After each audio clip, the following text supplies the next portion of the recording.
ಕರ್ನಾಟಕ ರಾಜ್ಯದ ಸಮಸ್ತ ಸರ್ಕಾರಿ ನೌಕರರಿಗೆ ಇಂದು ನಡೆದಂತ ರಾಜ್ಯ ಸರ್ಕಾರದ ಸಚಿವ ಸಂಪುಟ ಸಭೆಯ ಮಾಹಿತಿಗಳನ್ನು ತಮ್ಮೊಟ್ಟಿಗೆ ಹಂಚಿಕೊಳ್ಳಿಕ್ಕೆ ಬಯಸ್ತೇನೆ.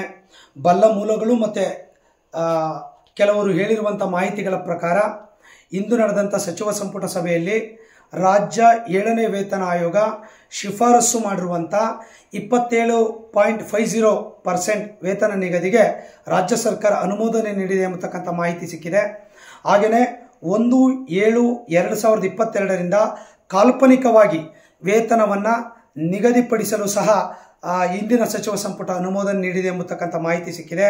ಹಾಗೂ 1/4/24ರ ಬದಲಾಗಿ ಆರ್ಥಿಕ ಸೌಲಭ್ಯವನ್ನು 1/8/24ರಿಂದ ಜಾರಿಗೆ ಬರುವಂತೆ ಆರ್ಥಿಕ ಸೌಲಭ್ಯವನ್ನು ನೀಡಲು ಸಹ ಇಂದಿನ ಸಚಿವ ಸಂಪುಟ ಅನುಮೋದನೆ ನೀಡುವಂಥ ಮಾಹಿತಿ ಕೂಡ ನಮಗೆ ಸಿಕ್ಕಿರುವಂಥ ವಿಚಾರ. ಸೊ ಅದೇನೇ ಇರಲಿ, ಇಷ್ಟು ರೀತಿಯ ತೀರ್ಮಾನಗಳು ಆದಂಥ ಸಂದರ್ಭದಲ್ಲಿ ಕರ್ನಾಟಕ ರಾಜ್ಯ ಸರ್ಕಾರ ಇವತ್ತಿನ ಸಚಿವ ಸಂಪುಟದಲ್ಲಿ ತೆಗೆದುಕೊಂಡಿರುವಂಥ ತೀರ್ಮಾನ ಅತ್ಯಂತ ಸಂತೋಷವನ್ನು ತಂದಿದೆ. 7ನೇ ವೇತನ ಆಯೋಗಕ್ಕೆ ಸಂಬಂಧಪಟ್ಟಂತೆ ಇವತ್ತು ತೆಗೆದುಕೊಂಡಿರುವಂಥ ತೀರ್ಮಾನಕ್ಕೆ ಸನ್ಮಾನ್ಯ ಮುಖ್ಯಮಂತ್ರಿಗಳಾಗಿರುವಂಥ ಸಿದ್ದರಾಮಯ್ಯ ಸಾಹೇಬರಿಗೆ, ಉಪಮುಖ್ಯಮಂತ್ರಿಗಳಾಗಿರುವಂಥ ಡಿ ಕೆ ಶಿವಕುಮಾರ್ ಸಾಹೇಬರಿಗೆ, ಹಾಗೆಯೇ ಸಚಿವ ಸಂಪುಟದ ಎಲ್ಲ ಸಚಿವರಿಗೆ, ಹಾಗೆಯೇ ಆರ್ಥಿಕ ಇಲಾಖೆಯ ಉನ್ನತ ಮಟ್ಟದ ಅಧಿಕಾರಿಗಳಿಗೆ, ಇದರ ಜೊತೆ ಕರ್ನಾಟಕ ರಾಜ್ಯ ಸರ್ಕಾರಿ ನೌಕರ ಸಂಘ ಸಾಕಷ್ಟು ಪ್ರಯತ್ನವನ್ನ ಎಲ್ಲ ಜಿಲ್ಲಾಧ್ಯಕ್ಷರು, ತಾಲೂಕು ಅಧ್ಯಕ್ಷರು ಮತ್ತು ಸಂಘಟನೆಯ ಎಲ್ಲ ಹಿತೈಷಿಗಳು ಮತ್ತು ವೃಂದ ಸಂಘದವರು ಕೂಡ ಸಾಕಷ್ಟು ಶ್ರಮವನ್ನು ಹಾಕಿರೋದಕ್ಕೆ ಅವರೆಲ್ಲರಿಗೂ ಅಭಿನಂದನೆಗಳನ್ನು ಸಲ್ಲಿಸ್ತೇನೆ. ಇದರ ಜೊತೆ ಇನ್ನೂ ಉಳಿದಂಥ ವಿಚಾರಗಳ ಬಗ್ಗೆ NPS OPS ಆಗುವಂಥ ವಿಚಾರದ ಬಗ್ಗೆ ಇವತ್ತೇನು ಕೂಡ ಚರ್ಚೆಗಳಾಗಿಲ್ಲ.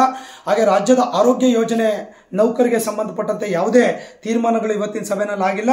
ಈ ಎಲ್ಲ ವಿಷಯಗಳಿಗೆ ಸಂಬಂಧಪಟ್ಟಂತೆ 23ನೇ ತಾರೀಕು ರಾಜ್ಯದ ಸರ್ಕಾರಿ ನೌಕರರ ಎಲ್ಲ ವೃಂದ ಸಂಘಗಳ ಮತ್ತು ರಾಜ್ಯ ಕ್ಯಾಡರ್ ಅಸೋಸಿಯೇಷನ್ ಜೊತೆಗೆ ಎಕ್ಸಿಕ್ಯೂಟಿವ್ ಕಮಿಟಿ ಮೀಟಿಂಗ್ ಕೂಡ ನಾವು ಕರೆದಿದ್ದೇವೆ.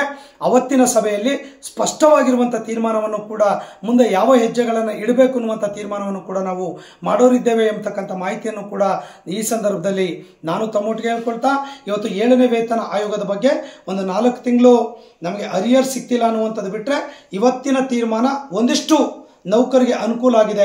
ಆ ಕಾರಣಕ್ಕಾಗಿ ಮತ್ತೊಮ್ಮೆ ರಾಜ್ಯ ಸರ್ಕಾರಕ್ಕೆ, ಮುಖ್ಯಮಂತ್ರಿಗಳಿಗೆ, ರಾಜ್ಯ ಸರ್ಕಾರಿ ನೌಕರ ಸಂಘದ 6 ಲಕ್ಷ ನೌಕರ ಪರವಾಗಿ ಅಭಿನಂದನೆಗಳನ್ನು ಸಲ್ಲಿಸ್ತೇನೆ.